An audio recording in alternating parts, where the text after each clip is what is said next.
Today we'll be discussing Lightlark. We're going to talk about what's good in the book, we'll talk about some things that could have been done better, and then at the end we're going to talk about the author, Alex Aster, and what's going on with her TikTok and some of the accusations that are being thrown around.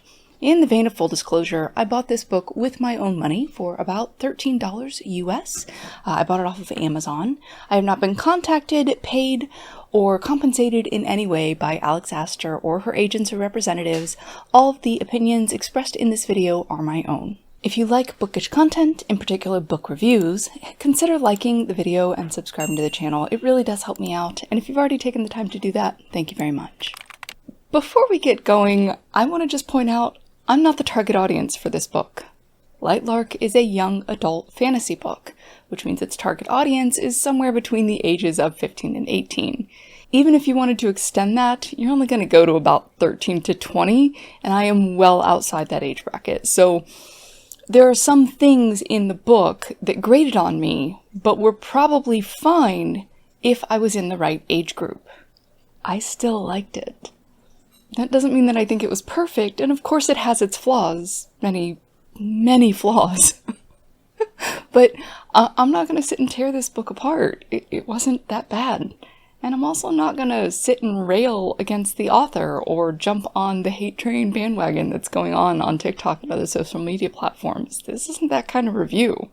If you want my honest opinion about the book and its contents, and my honest take on Alex Aster and, how she benefited from nepotism, or whether or not she's an industry plant, then yeah, stick around. First things first, let's do a quick review of the book's plot. The main character, I believe her name is meant to be pronounced Isla, but where I'm from we say Isla, so I'll probably just call her Isla throughout the video so that I don't mix and match back and forth. Isla Crown is a ruler without magic who lives in a world that is full of it. The fact that she has no powers is kept from everyone, her own people, the world at large, and that's done both for her protection and for the safety of her realm, because if the other rulers of the 5 other kingdoms find out Isla is powerless, they could attack and wipe her people out. The people in this world have been cursed. Each of the 5 realms has a uniquely tailored curse that is particularly detrimental to them. Some of them have lost access to the things that give them the most power. So the sun people, for example, can't go out in the sun, and the people who draw their power from night can't go out at night. Isla's people are meant to be able to control nature, and that control is slowly slipping. They're also in a situation where they have to kill the person they fall in love with, so they try really hard not to fall in love, and that means that their population is down. In addition, they each have to eat 1 to 2 human hearts a month, so that's going to cull out some of the population too. There's another realm whose curse ensures that they die by the age of 25, which means their population is also dwindling. And you just kind of find out, no matter how hard or easy each of these curses are, they each affect the realms in unique ways, and all of the realms are failing because of it. Every 100 years, the rulers of all 6 of these realms meet on a floating island, which used to be their home before the curse was enacted 500 years ago, and they work together to break the curse, or rather work against one another. The problem is, right after the curse was made, they got a prophecy saying that in order to break the curse, one of them must die and an entire line had to be wiped out. So let's talk about some of the things that I liked in Lightlark. I liked the book much more than I expected to. I don't really read YA. Like I said, I'm 40, so I'm a bit past the age group that's appropriate for that kind of stuff. I tend to find the conflict really shallow, and I'm just not into the whole will they won't they drama, or contrived drama based on people who refuse to communicate with each other, which is very common in YA books. I'm just not into that. I'm too old for it. So I don't generally enjoy YA, but I really liked this.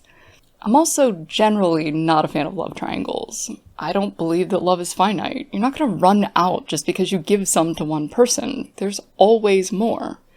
The thing is, I really liked the way Alex Aster writes romance, and I really enjoyed the way that she portrayed this sort of, one woman, 2 man situation or scenario. I thought it was well done. It was subtle, but still you were able to follow what was going on. I just really enjoyed it. I also really enjoyed the plot twists in the book. Some of them, like the big twist at the end, I saw coming from a mile away. I think I made a note on page 45 that that was what was going to happen, and it played out pretty much exactly as I predicted.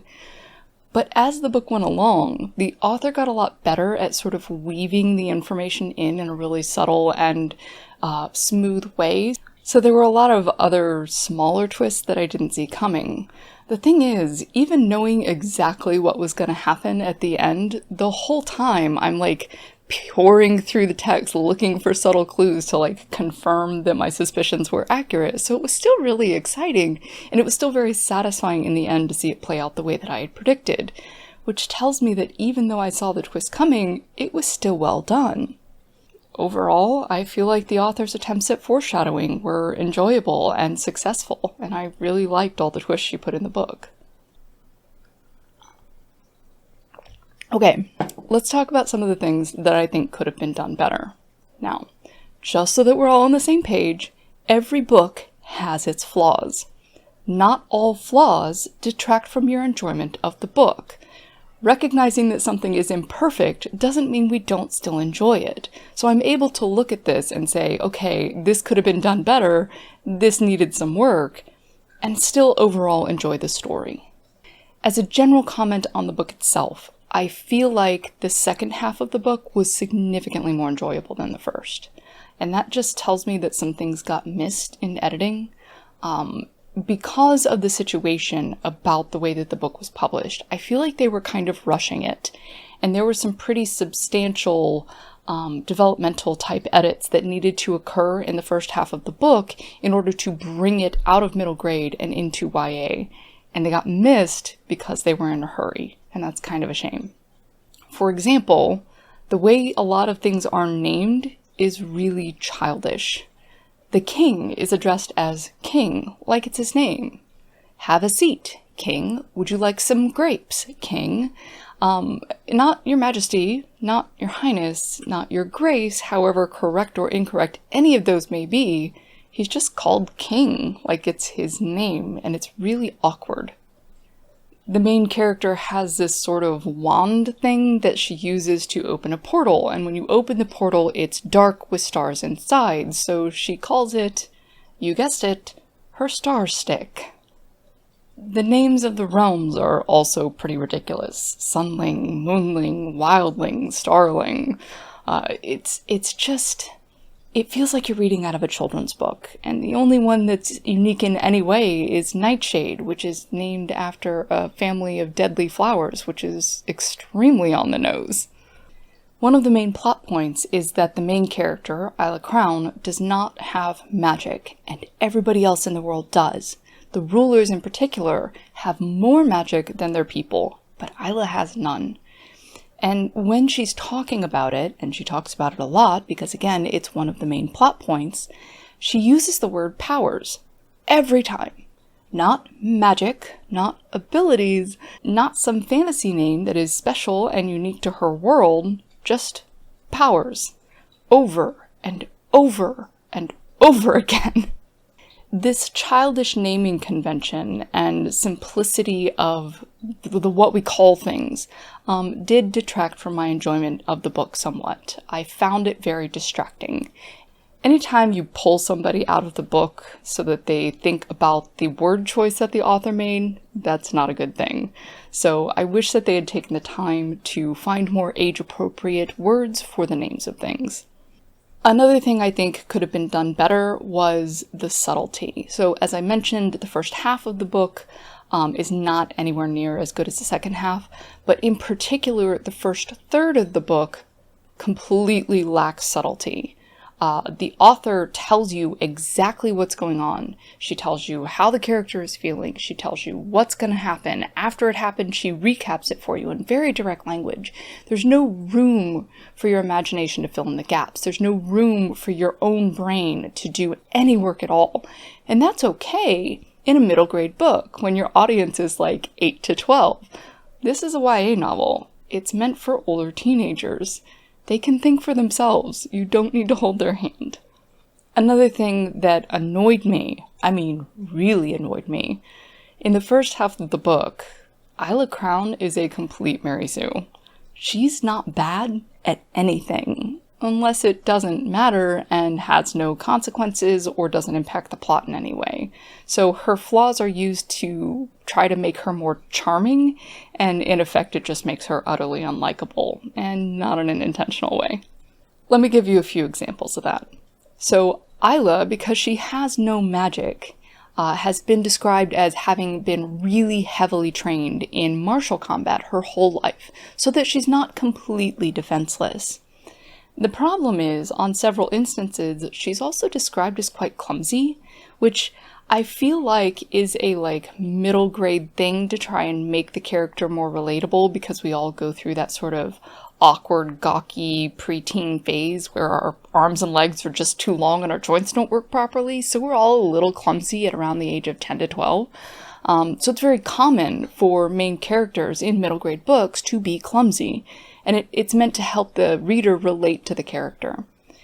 And that, for some reason, has carried over into this young adult character who is meant to be really well trained and graceful and silent on her feet and an acrobat and able to climb up sheer walls with just her fingers. And it just doesn't make any sense. It makes no sense that this character who has all of this physical training would also be so incredibly clumsy.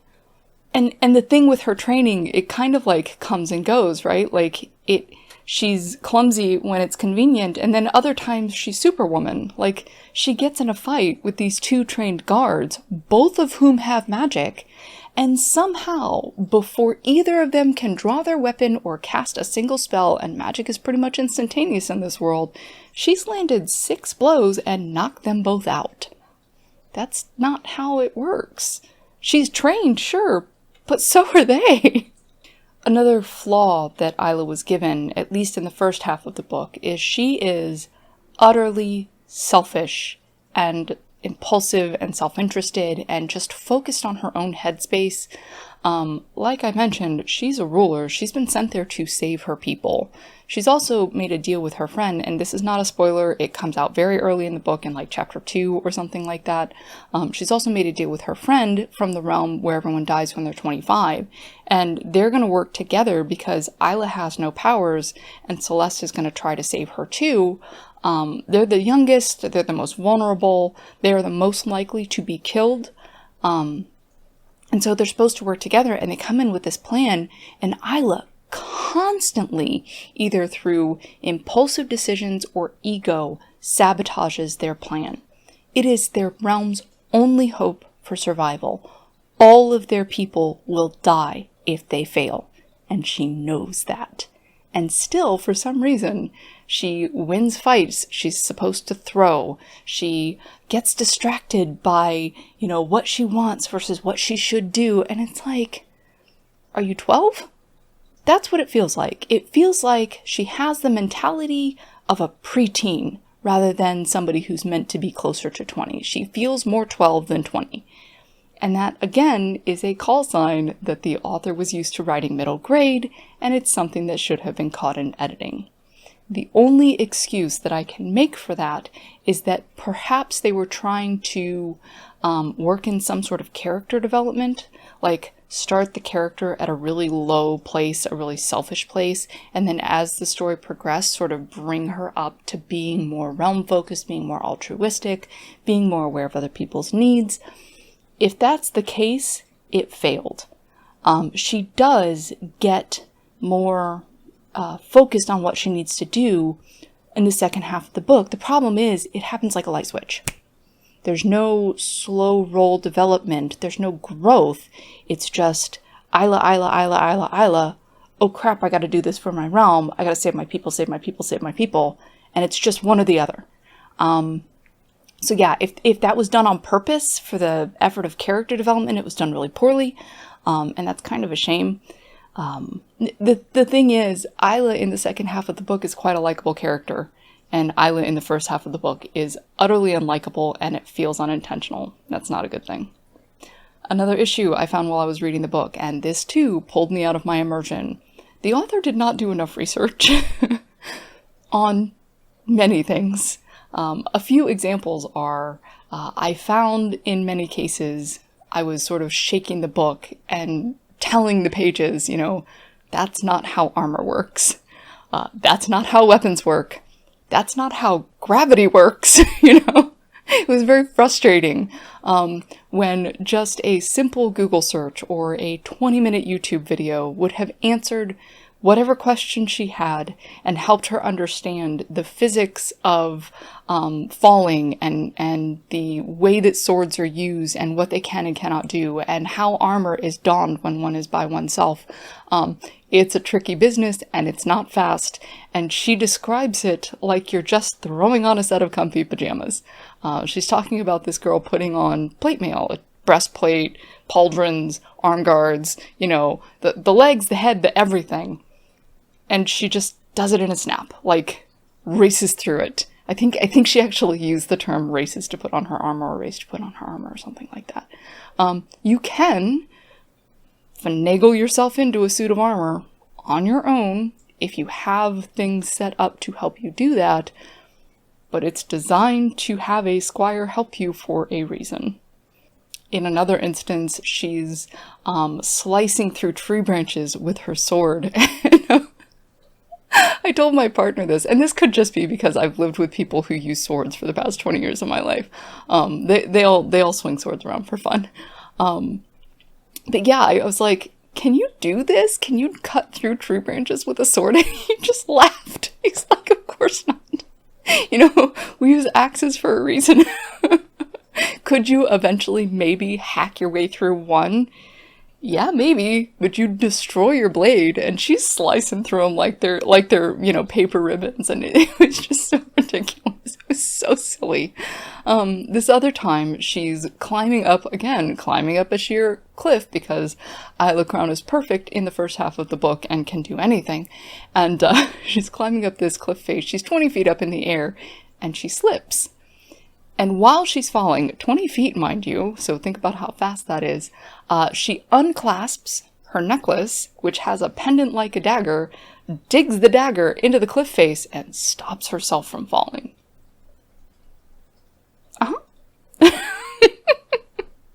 The magic system also has some similar flaws. For example, starlings harness the power of the stars, but she neglects to recognize that the sun is also a star, and there's also sunlings, so why are there two, and can they use each other's powers, and is there crossover? And none of this is addressed or even recognized. It's like she didn't realize that, and nobody mentioned it in any of the beta reads or any of the editing, and that might fly when your audience is 8, not so much when your audience is meant to be 18. They should know better, or at least a decent portion of them should recognize it, and Alex Aster should have too. Another thing that occurred pretty frequently, more often in the early half of the book, was the author tried to write beautiful prose. This is a really common thing among debut authors. I myself do it all the time, and then I have to go back and try to find it and rip it out. We think we're being poetic, and we're just not. It's really distracting.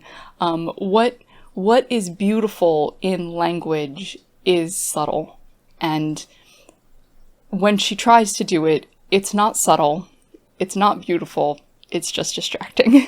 So I wish that somebody had kind of helped her de-purple it a little bit. It's not excessive, it's certainly not overwhelming, it's just every now and then you can feel her try to like spin the words up into something pretty, and it just kind of falls flat.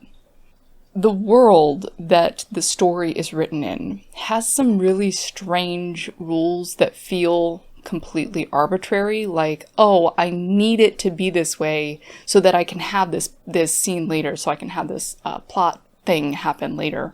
And so the rules of the world, specifically the rules of the magic system, feel really unfounded, or at least if it is standing on foundations, it was not explained to the reader in such a way to help us understand why it was like that. I am not saying that everything in a magic system needs to be explained to the nth degree. You know, there are open and loose and free magic systems that don't explain everything, that don't have hard and fast rules. But if you are going to state hard and fast rules. Those rules need to exist for a reason. And it needs to be more of a reason than just, I need this plot thing to happen later. Let me give you a few examples of that. The curses, remember I told you there was a prophecy telling them how to break it about 500 years ago, and they get together every 100 years, they go over this poem, they try to figure it out. So I'll put that up on the screen for you. First of all, this should have been done in just straight language. This should not be a poem. It is a bad poem. Now, I am not a fan of poetry. I don't like it. I don't understand it. It doesn't make any sense to me. But even I, with my limited knowledge and caveman reading, can recognize that this is not good poetry. What I think she was trying to do was be lyrical and also loose enough with the language that it was open to misinterpretation, which is a major plot point in the book, that they've misinterpreted this prophecy or are interpreting it askew. The problem is, because she constrained herself to this rigid format, because it is written in poetry, she could only use certain words or in a certain way. When they misread it, when they misinterpret it, when they misunderstand, it's really obvious that that's what's happening, and you're just rolling your eyes because it's so clear that they've not understood what's supposed to happen. There's also things in there that don't make sense. So, for example, the way that the magic passes from ruler to ruler, because remember the rulers have more magic, is when the ruler dies, it automatically passes to their heir. The heir just suddenly is infused with more power, and that's just how it is. And so, because of the way that they've read the poem, one of them has to die, and their entire realm will die with them, because the ruler is the heart, is the lifeblood of the realm, and if the ruler dies with no heir, there's nowhere for their powers to go to, and then everybody in the realm dies too.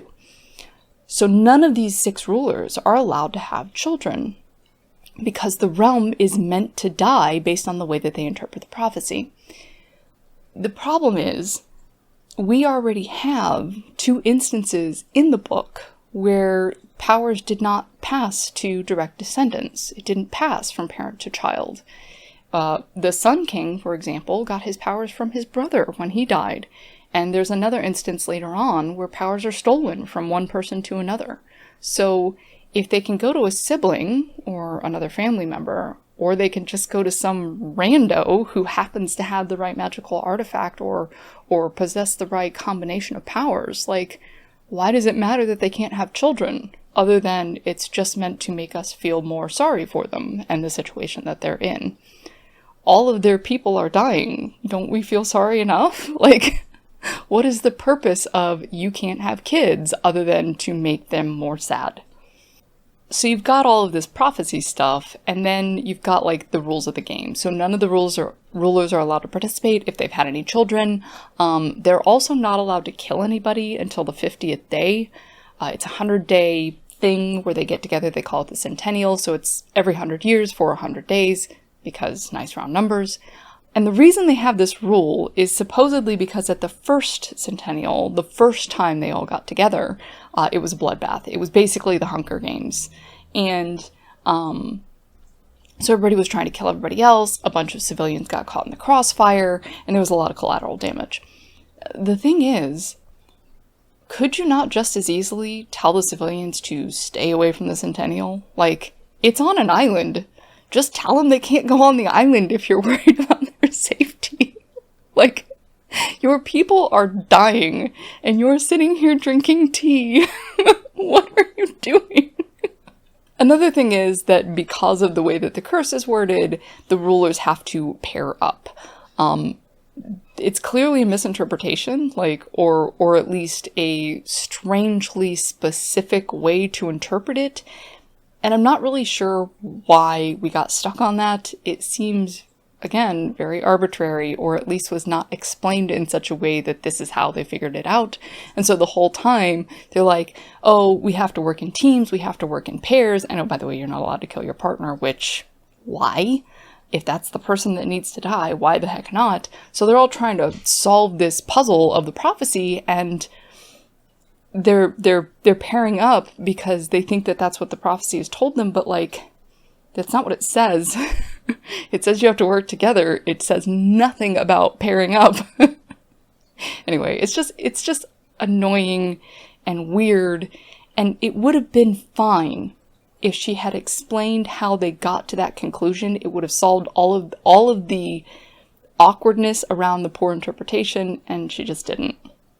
There's also some weird things that are like laced into the text or planted in there that feel really important based on the attention that they're given in the story, and then they just kind of come to nothing, and they wind up being forgotten or never addressed or never resolved. And I don't know if that's her trying to plant the seeds for the next book, but like, wrap it up, right? Like, why am I paying attention to this? So here's an example of that. Her plan for saving her and Celeste's realms involves her breaking into all of the other realms for all of the other rulers and searching for this thing that they need. And to do that, she's going to disguise herself as someone from the realm. So she's going to wear their style of clothing, their colors, whatever. Each realm has their own special color and their own special fabrics and designs and things like that. So she breaks into a tailor shop to steal the outfits, the clothing of the people that she's going to break into. The problem is, the Sunlings, who rule the island they're on, don't use the same tailor as everyone else. So she can't get a Sunling outfit. Therefore, she is forced to work with the Sunling ruler in order to get into his realm. I have read the entire book. I still don't know why Sunlings don't use the same tailor as everyone else, other than the author needed that to happen in order to force her to work with the king. On 2 occasions in the book, she mentioned that wildling rulers are sometimes forced to have a child. Remember, they can't fall in love because they're destined to kill the person that they love, or destined to kill the person when they fall in love with them.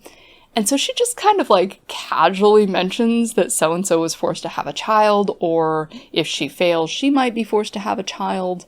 And that's just kind of like casually thrown in there, like it's no big deal. It's like glossed over, dropped into a paragraph. The issue with the wildlings is they are a largely female warrior society. Just the way that things have panned out over the last 500 years, and specifically the way that the curse has affected them, they are a society of warrior women. You would think bodily autonomy would be of paramount importance. And still this is mentioned just very casually, like it's no big deal. And that struck me as really strange. I'm not sure if that's a thing that's going to come around later, maybe in the second book. It was just a weird thing to like just drop in and not discuss at all. So that was weird. Yeah. Another weird thing, and I probably should have brought this up when I was talking about Isla and her character development, or, whatever that was. Isla has to use these gloves made of human skin, in order to break into these places. They're magic gloves made of human skin. And this really, really squicks her out. It makes her want to throw up, which seems really weird to me. Remember, this girl's been combat trained her whole life in a really harsh and brutal way. She's been around blood. She's been really wounded. She's inflicted severe wounds on other people. And, oh, by the way, her entire realm eats hearts in order to survive. She's been around gore her whole life. You can live without hands. You cannot live without hearts. And still, for some reason, she gets nauseous at these injuries. Like, why? So obviously, some of these flaws bothered me more than others. Some of them really kind of ruined the immersion. I wish that they had been fixed. Others are just kind of like, yeah, okay, but why? So, to varying degrees of success, right? Like I said, all books have flaws. There are some pretty serious flaws in Lightlark, but it didn't make it so that I didn't like the book. And I think that that's important to say. I think especially with as much hate as the book is getting, as the author is getting, it's important that if somebody actually likes it, that they say so. I liked it. I didn't expect to, but I did. So while we're on the topic, let's talk about what the heck is going on with Alex Aster and her TikTok and all of the social media stuff that's blowing up and all of the 1-star review bombing that's happening on Goodreads. So I've got a little timeline here. In March of 2021, Alex posted her first TikTok about Lightlark. And it was basically, would you read a book that is about a floating castle that only appears every 100 years? And the response on that post was overwhelming. Within 3 days, she had over 1 million views. I think it was like 1.3 million views in 3 days. It was outrageous. It was huge. In May, Alex announced that Lightlark had been picked up by a publisher, largely based on the fact that she had posted this successful TikTok about it. Not only that, but that she had secured a 6-figure deal. And when we say 6 figures, we mean almost $500,000 for this YA debut. She had written other books before, but they didn't do very well. And some of her middle grade stuff was starting to take off, but again, that's a different category. It's a different age group. Performance in one, it does not necessitate performance in another, and publishers know this. So this $500,000 publishing deal that she got is based pretty much solely on her TikTok success. And that's a pretty big deal. After that, she did a few, hand over mouth, tearful, thank you so much for all the support TikToks about Lightlark, and several posts about her middle grade books, which were starting to really take off and were doing really well. In July 2021, she posted a sort of frequently asked questions and answers by the author sort of thing. And one of the questions that she answered was, does Lightlark have romance/spice? To which she answered, yes. And a lot of people are taking issue with this. First things first, let's discuss the terms themselves. Levels of sensuality, levels of sexuality in books mean different things to different people. Terminology like spice, like steam, mean different things to different people. And what you believe is romance may seem really explicit to me, depending on my level of exposure to that type of content. So people who read a lot of sexually explicit content see the word spice and are thinking something more like smut. And since it's me doing the review and we're going by my levels, let's talk about that. So romance to me is the wooing. It is the, pulling together of emotions. It is the drawing close of people. It may or may not involve any physical contact, but if there is, it's going to be very light, perhaps kissing. Romance and steam are roughly the same thing. Steam is more sensual, it is more sexually focused, but again, we're talking like kissing, we're talking like hand running down somebody's hip. We're not talking about actual sexual content. Spice is actual sexual content. So there may be some groping, there may be a little nudity, but we're not going to go into details. If there is a culmination of the act, it's probably going to be fade to black, or we'll start the scene and just get things ramped up and then we'll fade to black, right? So we're getting people excited, we're getting people titillated. The characters are actually doing the thing, we're just not walking through it with them step by step. For me, smut is basically pornography wrapped in a book jacket. It is explicit detail. It is tab A into slot B descriptions. When you're starting to have to look for euphemisms like steel wrapped in velvet so that you're not using the same terms for certain body parts over and over, that's when you're starting to get into the smut category. The thing is, all of that is okay. There's nothing wrong with liking any level of sensual or sexual content in your books. But Lightlark is a book for young adults. It's for teenagers, which means it needs to be kind of chill on how explicit we're going to be. So when you say things like spice, we're talking again, hands grazing down the hip. Maybe there's a little groping, but then we fade to black. We're not going into extreme detail. We're not outlining, throbbing veins and things like that. That's not what you get in a YA novel. This is a book for teenagers. It shouldn't be explicit. And it isn't. So I find a lot of people are upset that Alex Aster marketed the book as spicy.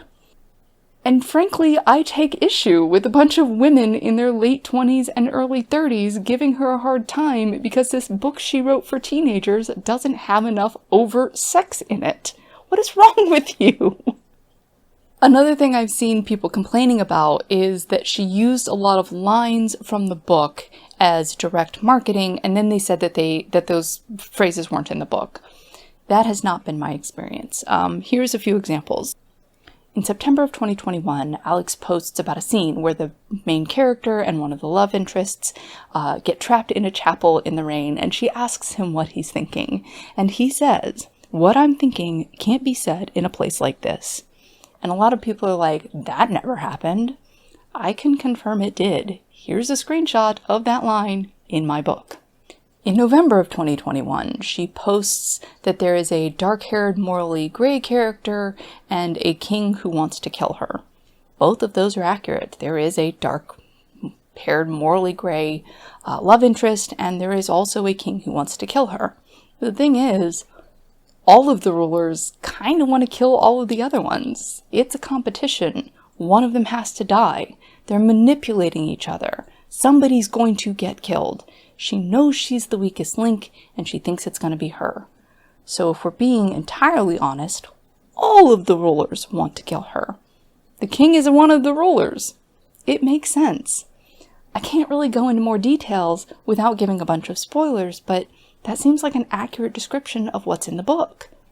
In January of 2022, she posted another quote from the book. "I'm not sure what I enjoy more, seeing the way you grip a sword or the way that dress grips you." Can confirm, this line is also in my version of the book. Later on in February, she posted a tropes list for Lightlark, so I'll put those on the screen just so that we can be on the same page. But rivals to lovers, definitely there. In this one, she uses the term rivals, which I think is an appropriate description. Again, you've got 6 rulers all trying to sort this curse out, and they know that one of them has to die. Rivals is a reasonable way to describe them. Later on, she's going to start describing them not as rivals, but as villains, and I think that that is inaccurate, but we'll get to that when we get there. So rivals to lovers is accurate. So is Guy falls in love first. And as promised, the main character doesn't realize it until the very end, and that's kind of a special moment. There's more than one knife to throat scene, but one in particular stands out, so that's definitely there. The enemy does tend to her wounds more than once, and she tends to theirs.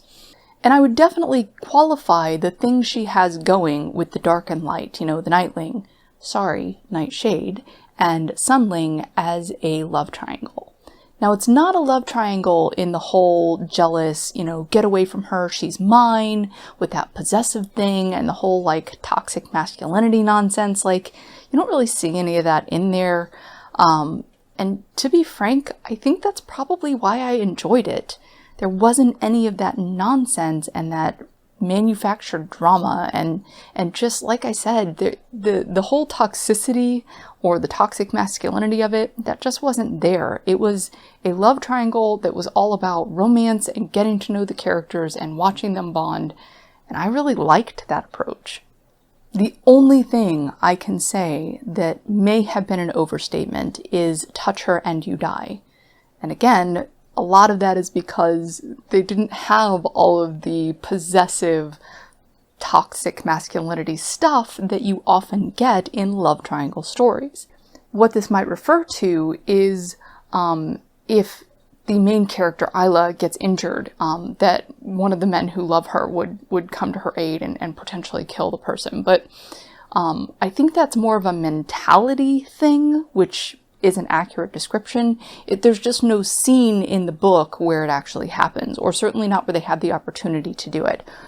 In March of 2022, Alex posted that her parents weren't allowed to read Lightlark without her ripping some pages out first, and indicated that she writes smutty fantasy books, or smutty YA books. I can't remember, I think it was smutty fantasy.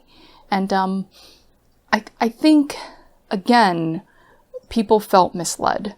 I think because of the use of the term smut, people thought that Lightlark was going to be a lot more sexually explicit than it actually is. When she uses the term smut, I can see why they're saying that's an overstatement. I feel like it is too. But again, a lot of that could be just a difference in her exposure and her experience with that type of situation and that type of content. So it could just be, you know, maybe she's a little naive and maybe she's a little sheltered, and what feels really racy to her doesn't feel really racy to somebody else because they've been more exposed. And that's certainly me giving her the benefit of the doubt. You know, I don't think she should have used the term smut. I think sticking to like steam, maybe sticking to spice, but I think that's probably still stretching it a bit. But yeah, steam romance is appropriate. I don't feel like smut is. Later on in March of 2022, Alex made a post about another quote within the book. It says, "You have invaded my mind. I have questioned my sanity. I think about you all the time." And I can confirm this line is in my book. Later that month, she did the cover reveal for Lightlark, which was, of course, as everyone knows, on a billboard in Times Square in New York City. That's a big deal. That's really expensive. That's a lot of marketing dollars put behind a book that's not coming out for several more months. And I think people are really frustrated, and that's what's given them the impression, or at least started to give them the impression, that she's being given preferential treatment. I hate to tell you this, she is.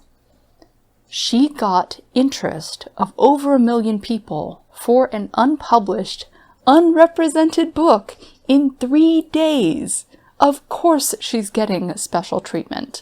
Of course the company that is publishing her book wants to put their marketing dollars to use in a way that is effective. That Times Square cover reveal was not about selling the book to people in Times Square. It was about giving her something to post on social media to keep the hype up for her book.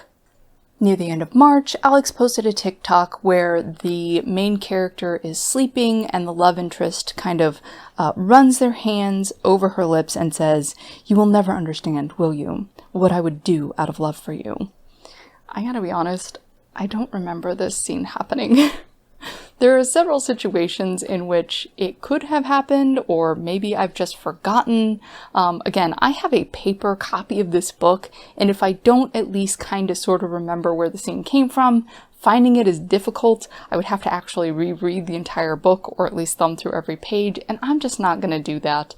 But there are scenes in the book where something like that is feasible, where that's certainly the mood of the scene, but whether or not that exact line exists, it's not something I could find readily, and I'm not going to spend hours poring through every page to try and find it. In June, Alex did a TikTok that quoted the line, "If you need help undressing, allow me to offer my services, love." And once again, I can confirm this line is in my copy of the book. Later on in June, she posted another trope list, and I'll make sure that I include that on the screen. She includes He Falls First, which we've already established is accurate.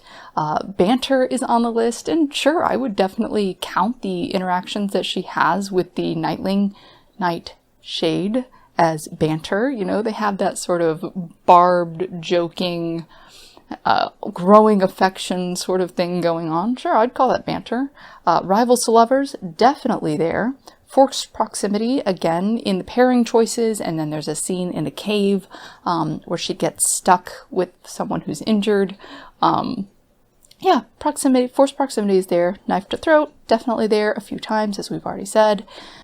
We get stuck at villain gets the girl.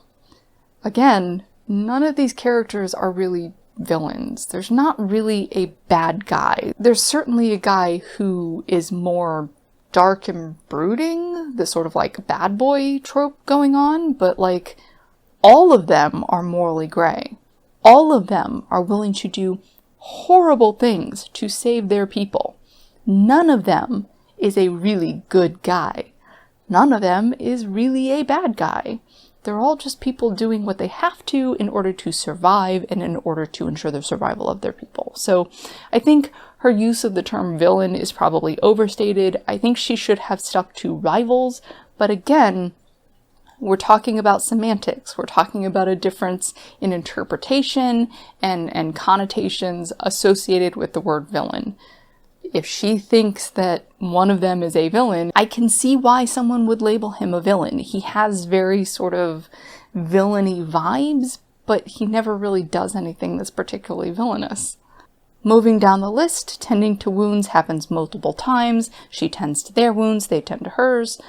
There is definitely a love triangle. And again, I don't remember any particular part in the book where someone says, "Who did this to you?" There are certainly places where that vibe exists, but that line in particular, I don't remember happening. I'm thinking of one time in particular where Ela gets injured and, the Nightshade comes and saves her before she dies, and he doesn't really know what's happened, and he's desperate to, keep her alive because she is dying. And that sort of has the "who did this to you" vibe, but he never actually asks. So I don't know if that's what people are taking issue with, but the vibe is certainly there. So in my opinion, that satisfies the trope.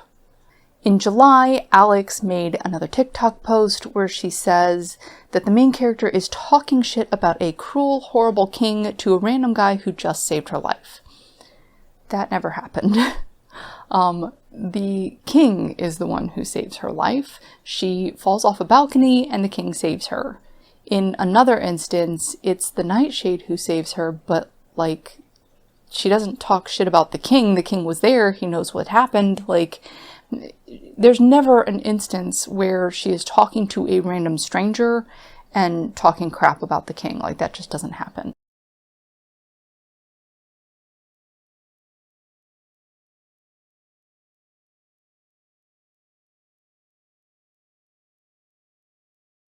Later that month, she posts about a scene where she's really injured and the villain, again, discrepancies about the use of the term villain, we'll call him rival, but the villain is holding her and confessing his love for her, but she's actually awake the whole time.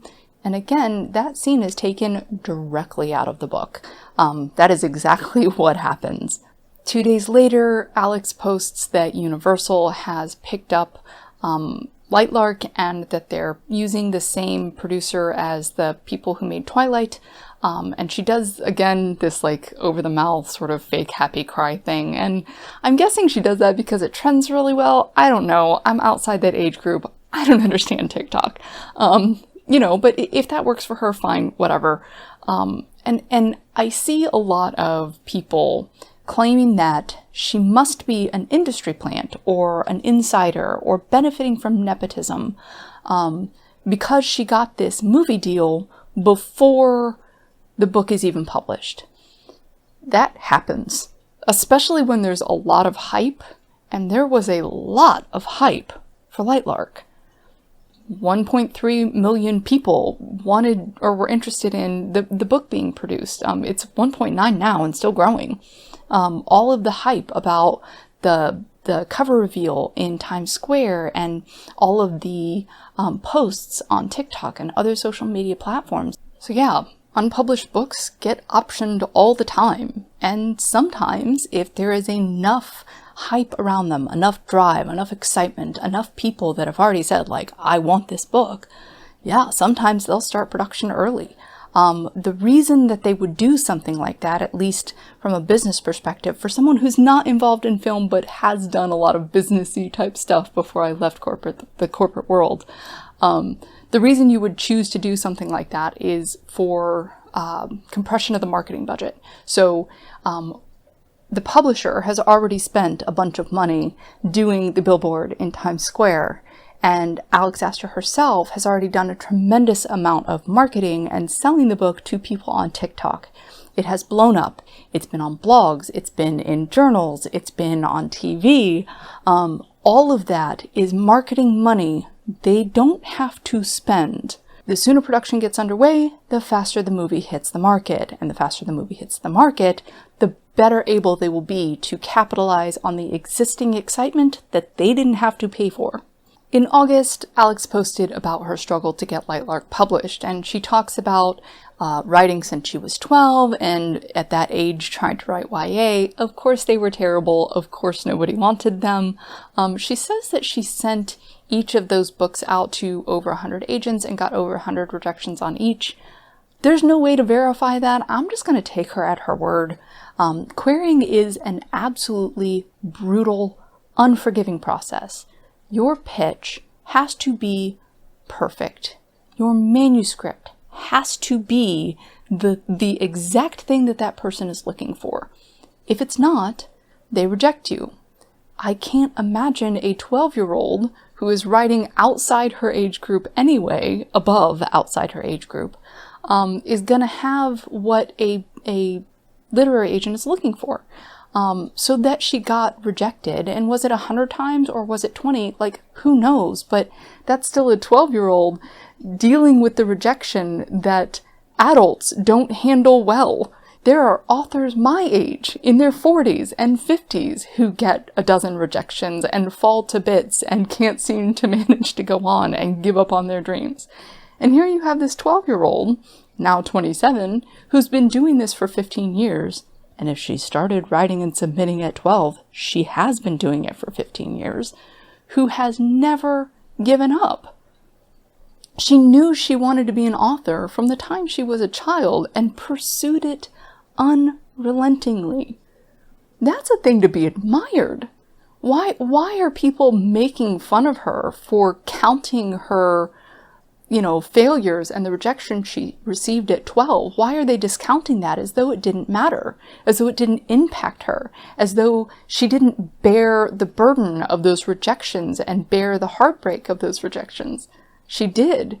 If anything, she was a child. She bore them more heavily than an adult would, because at least we understand the dynamics of the system that we're trying to enter into. At least we understand what's going on. A 12-year-old just knows they're being told no. Like, that's simplifying it. Obviously, she had grasps of the concepts, but understanding the way that the business world works, understanding the way that the publishing industry works, she wouldn't have had any of that. Not the way we do now. And the fact that she persevered, the fact that she just kept doing it, the fact that she's written like 6 or 7 or 8 books now, I can't remember. And she's finally made her dream come true. Like, isn't that a thing to be celebrated? Isn't that an example to hold up to other young people and say, look, if you stick with this, you can do it. It's not going to be fast, and it's not going to be easy, but you can do it.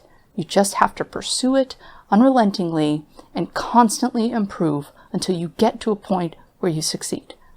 And to me, that's basically the story she's been telling. From that point onwards, anytime she has talked about her experience in the publishing industry, anytime she's talked about the luck and success she's had, it has always been with a mention of that dogged pursuit of success in the face of overwhelming failure. I could not find any evidence of her claiming to have a rags to riches story. I see a lot of people claiming that she gave them the impression that she'd sort of pulled herself up by her bootstraps. Nowhere in any of the things that I reviewed or read or watched, anywhere did she indicate that she came from anywhere other than she did. What she did was not disclose her parents' financial situation or the fact that her sister is a millionaire. Because it's nobody's business. Alex Aster's pursuit of her goals in the face of rejection has nothing to do with the fact that her parents are well off, or the fact that her sister made herself into a multimillionaire. Those two things are not related. Yes, her parents probably paid for her education. Yes, she is Ivy League educated. Yes, she had the opportunity to stay at her parents' house and not have to pay bills and not work a 9-to-5 while she pursued her dream. A lot of people have those things going for them. A lot of people are well educated. A lot of people have a place to stay where they don't have to pay as much as they would or don't have to pay anything at all. A lot of people are in that situation. They're still not achieving their dreams. Don't be mad that this 12-year-old girl, had a dream and as an adult, she achieved it. Don't be mad just because you gave up on whatever you dreamed about at 12. We all had dreams as children. We wanted to be doctors. We wanted to be lawyers. We wanted to be astronauts. We wanted to be president. We wanted to, cure cancer. We wanted to save the world. Alex Aster had a dream, and she actually did it. And now everybody's mad.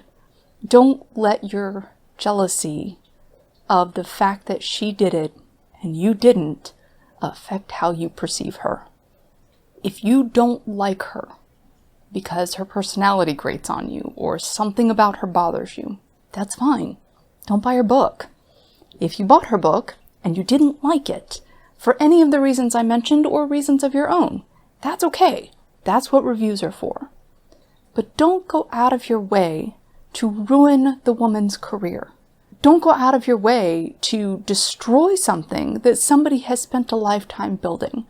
If you don't like her, fine. If you don't like her book, fine. But don't be mad just because she didn't tell you how much money her daddy makes. It is none of your business. Grow up. And on that delightful note, let's do a quick recap. I got a little carried away there. Anyway, Lightlark is a book that is full of flaws. Significantly more flaws in the first half than there are in the second. That does not make it less enjoyable to read.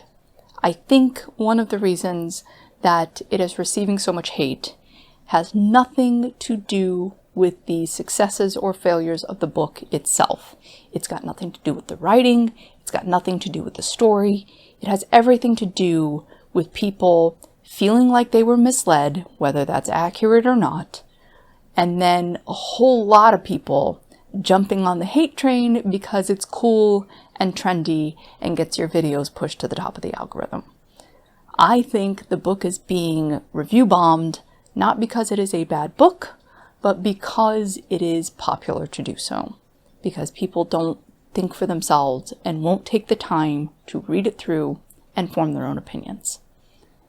If you read it and you didn't like it, that is okay. It's okay to not like something that I like. It's okay to like something I don't like. What's not okay is going out of your way to try and destroy somebody's career because you think they've done something that maybe they didn't actually do, and you're basing your opinion based on what other people have said on social media, where you know they lie. You know they're dramatic for the sake of views. You know they're trying to feed an algorithm for their own benefit, and they are not afraid to stand on the body of someone else in order to do it. Don't be that guy. Don't be that person. Don't one-star review a book you didn't read. It's an awful thing to do. Be better. Grow up. If you enjoyed this video, please hit the like button, and of course if you like the way that I present information, hit the subscribe button and the notification bell down below. You can find all of my social media contacts in the description, and of course if you want to keep up with me and the progress I'm making on my current novel, you can do that at effywritesbooks.com. Thank you so much for watching, have an excellent day, and I'll see you next time.